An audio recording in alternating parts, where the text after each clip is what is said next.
Hello YouTube, this is Morgan, Airspeed Prime here at my next Airspeed Reads Naruto video. This one's going to be for volume 55 of the manga, which is called The Great War Begins. This is a 10 chapter volume, I believe. We cover 515 to 524. The Great War Begins, Gaara's speech, Amoy's war, Battle of the Commando Units, the Biju Bomb, Secrets of the Edo Tensei, the main regiment in battle, we died, the legendary Seven Swordsmen of the Mist, that which ought to be protected. So yeah, overall I describe this as a, solid volume. Some notable stuff happens, but the war is, very much still in its early stages. I think for me, the war definitely, I think properly kicks off once Naruto, I think, gets involved. The kind of lead up to him getting involved. For me, from the anime, that's definitely where I place a lot of the war once, I think that, you have some issue definitely with the fact that they're keeping the war from Naruto. That he doesn't even know it's a thing. It's not just that he's being kept out of it. He just doesn't know that it's a thing yet. There's some slight frustrations there. And so, because, obviously, as the main character, there's been such focus on him, and he's being kept out of things, and the focus is on other stuff, it's a little frustrating for sure. But there are definitely some notable moments here when we kind of start things off. So the main stuff here is basically just that we get the idea of who's leading the allied shinobi forces as the kind of leaders. We get that Kankuro is going to lead the commando unit, Shizune is the logistics and medical unit captain, Ino's father, Inoichi, is the intel unit captain, Ao, who is the Mizukage's kind of right-hand man, he's the sensory unit captain. Gaara is the main battle regiment commander-in-chief and also the leader of the 4th unit. Darui is the 1st company captain. Kuretsuchi's father, Kitsuchi, is the 2nd unit captain. Kakashi's the 3rd unit captain. And we just get an idea of roughly the groups of characters that are with each of these units, and that size with Kankuro, Hinata's with the 2nd company, Guy and Lee are with the 3rd company, and so on. Tamari, Shikamaru, Choji are with Gaara, and so on. We also get a good deal of explanation about how the Edo Tensei works, and what exactly Kabuto's been doing really, and how he gets all these things. Just the idea that, okay, we have the Akatsuki, revived Akatsuki members, revived former Jinchuriki, and revived previous Gokage title holders. And we get the explanation, is it right now? I think it's a little bit later on, about why none of the Hokage can be revived. But we'll get to that when we get to it. But we just get that, Zabuza, and there's a lot of other notable shinobi, like Zabuza, Haku, and so on. And they're present as well. And that they're going to use Yamato, of course, to enhance the power of the Zetsu, the Zetsu army that they have going, and so on. We see Anko get captured in the background. That's definitely one of, I think, the weaker plot points at the start of the war. Just the whole Anko kind of mission to spy on things. It's okay, it's to get word out about the war, but just she very much becomes sort of dropped as a notable character, despite her relation to Orochimaru. But yeah, we get the headbands for the allied shinobi forces. They've changed from using one that represents, each of the individual nations, to now just having one that has, the word shinobi basically on it to represent that. And as all of the armies basically gathered ahead of the war, fights begin to break out between the different nations based on history, basically, based on the issues that are still unresolved from the different ninja wars of the past, different conflicts that have happened in between the wars. And Gaara kind of stops this from happening when he gives his speech to start the war. And, there's some criticism initially, but people begin to listen to him once he starts speaking. They kind of initially are doubting him because he's a very young leader. But it's a really, really, really good speech.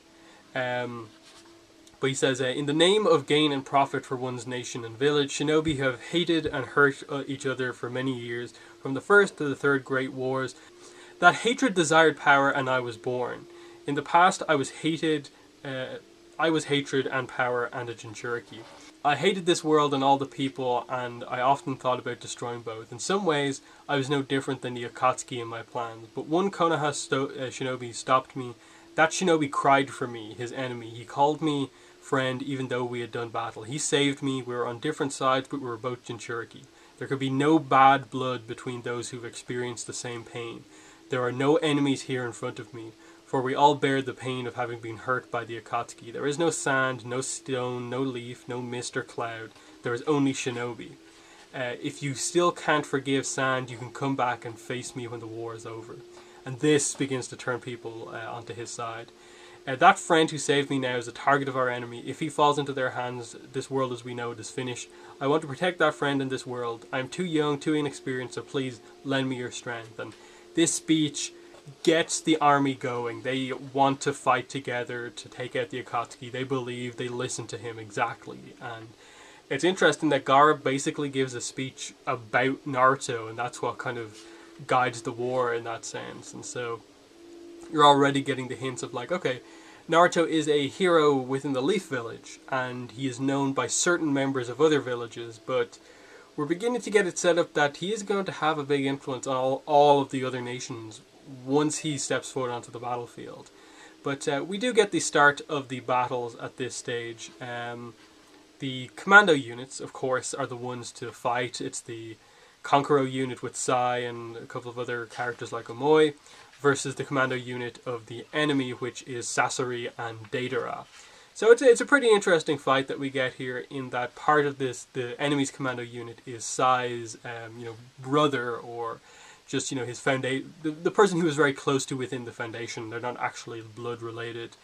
And then of course you have the rematch between Kankuro and Sasori. And Kankuro, of course, one of his new puppets is Sasori's body that he's kind of put together and is using that as a puppet of his own. And I think Kuretsuchi is with this unit as well at some point, and Deidara, and they have Deidara. But anyway, they obviously they use the same tactics that they more or less use against everyone previously. That lightning style jutsu can stop Deidara's explosions from going off, and so it's pretty quickly done here. I think it's a little bit better paced in the anime, just because it's a little bit more focus on this being the first battle basically of the war. It's nice enough though. I just feel that like they gave a little bit more emphasis, I think, in the anime to like Sai and his brother. It's still like good, as I said. The idea of the roughly hinting in the past that they knew they would one day have to fight each other, and that it was eventually going to come down to one into the other, but his brother obviously died of a sickness before that could happen. And we begin to get the idea with regards to the Edo Tensei and how it's working at this point in time, in that Kabuto has, for ease of control of so many reanimated people, he's basically allowed them to keep their personalities. So he's not focused on like super controlling them and trying to direct what they have to do. He's letting their personalities kind of go, but that's also leaving like emotional openings for people to connect with them as like a person and kind of break it free that way. And so we begin the idea of getting these kind of emotional moments that basically cause the reanimations to fall apart. So we get that with Sai's brother, we get that with Sasori and him and Kankuro connecting over the whole puppets stuff. Deidara obviously it gets captured, and so on. Naruto's training in this is interesting. Again, he doesn't know about the war, so he's just doing training as far as he's aware. Nothing crazy is happening right now. And he obviously has his Biju mode, chakra mode, and Killer Bee wants to teach him some of these powers, and the initial one they go to is teaching him the Biju bomb. And they basically establish that, okay, Killer Bee notes that you're trying to do the Rasengan there, but in this mode, it basically creates a small Biju bomb. So Naruto has the potential to do this if he absolutely needs to, the Tail Beast bomb. And you get the reveal that the 4th Hokage developed the Rasengan technique by studying a Tail Beast bomb. and trying to use that with chakra. So that's a really kind of clever backstory. Like after so long after that technique was introduced, we finally get the ultimate origin of it here.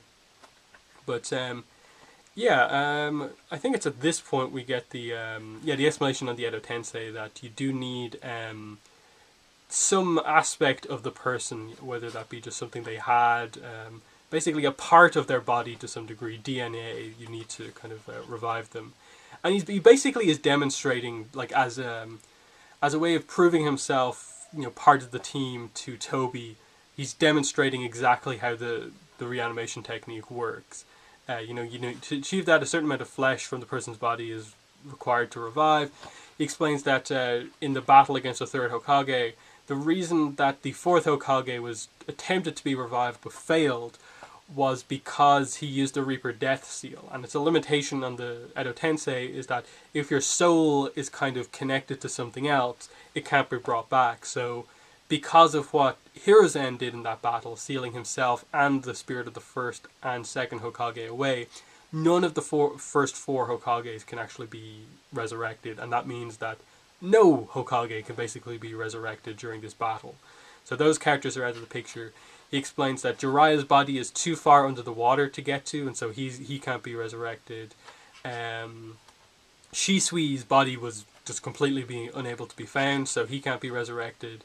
And just, putting some limitations here that we're not going to get to see every specific character, but a lot of them are in play here for sure. We basically just get, after this initial conflict, the war breaks out basically across the world. All of the units are basically called into action because we get this really cool moment of just the reanimated shinobis basically, the Zetsu army is basically unleashed, and the battle truly begins as everyone fights the kind of easy to defeat bad guys, but we'll get into, I suppose, what they do with them later on. And at this point we get to the kind of big stuff towards the end of the introduction of the third squadron is going to fight Zabuza and Haku, plus there's like Pakura and Gari, who are two Kekkei Genkai users. One uses explosion style and one uses scorch style, and we see that those are really brutal fighting tactics. Gari is basically like a taijutsu user who just like punches you and makes an explosion happen when he punches you, and so he's blowing people up all over the place.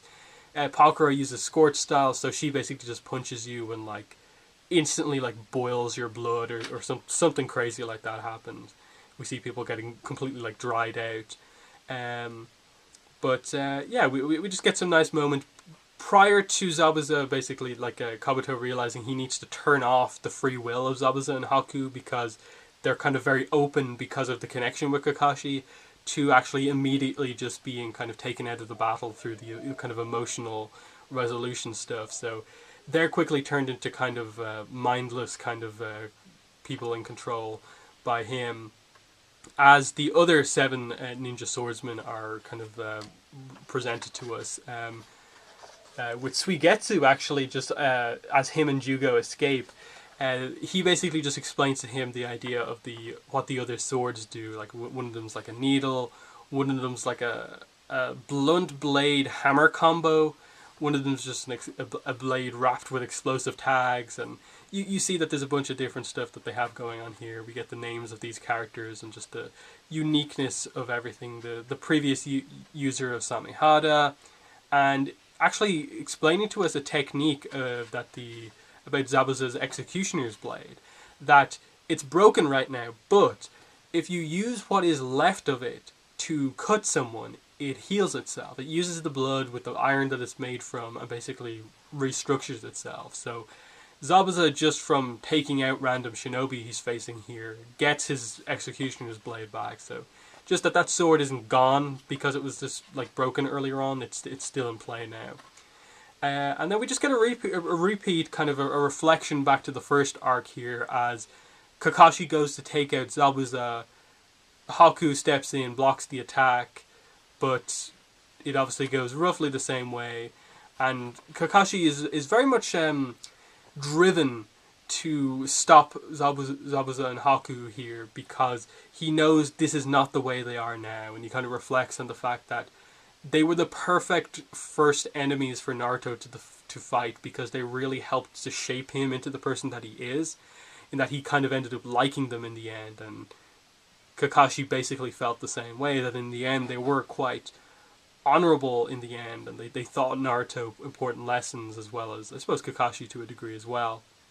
So he takes them out, they're sealed and basically taken out of the fight, and then Kakashi's basically just like, I'm annoyed now, I'm the copy ninja, I'm gonna just go for it now, watch me live up to my nickname. And the idea, I think in the manga, as far as I'm aware, what happens is that the rest of the 7 ninja swordsmen are just kind of taken out off panel. The Zabuza bit was the only real important bit. But we end this with setup for what's coming next, in that one of the previous Tsuchikages is going to be facing Gaara and his squad. And we obviously get that this is going to be the other particle style user and Onoki's kind of mentor. So you're going to get some Gaara Onoki interactions, plus an introduction to a new kind of legendary Kage. So yeah, the solid volume, but it's a little bit like a lot of fights all over the place. It's perhaps not the most eventful start to a war, just because our main conflict in the middle doesn't have a lot of our really important characters. Like, I almost would have done it differently, that okay, the commando unit gets in a fight later, but the first fight is Kakashi's group against the swordsman. I think that would have been a better first fight to have, rather than waiting to get there after this initial fight with Deidara and Sasori. That's fine in that we get to see some cool stuff with Sai and Konkuro, but it's not ideal. And again, I think right now we're just in a position where we're kind of just waiting to get to the point where Naruto enters the battlefield, when Sasuke is back healed and ready to go from his eye transplant and so on. Get the main characters back in play. Like even Sakura right now, she was in this volume a little bit. We're waiting for her to properly get back into the story as well. So, volume 55, solid, but, not a lot of stuff, really important stuff to talk about. So yeah, that's been the volume review for 55. I'll do 56 whenever I have some free time next time out. But yeah, that's been the video. Thanks for watching, and bye.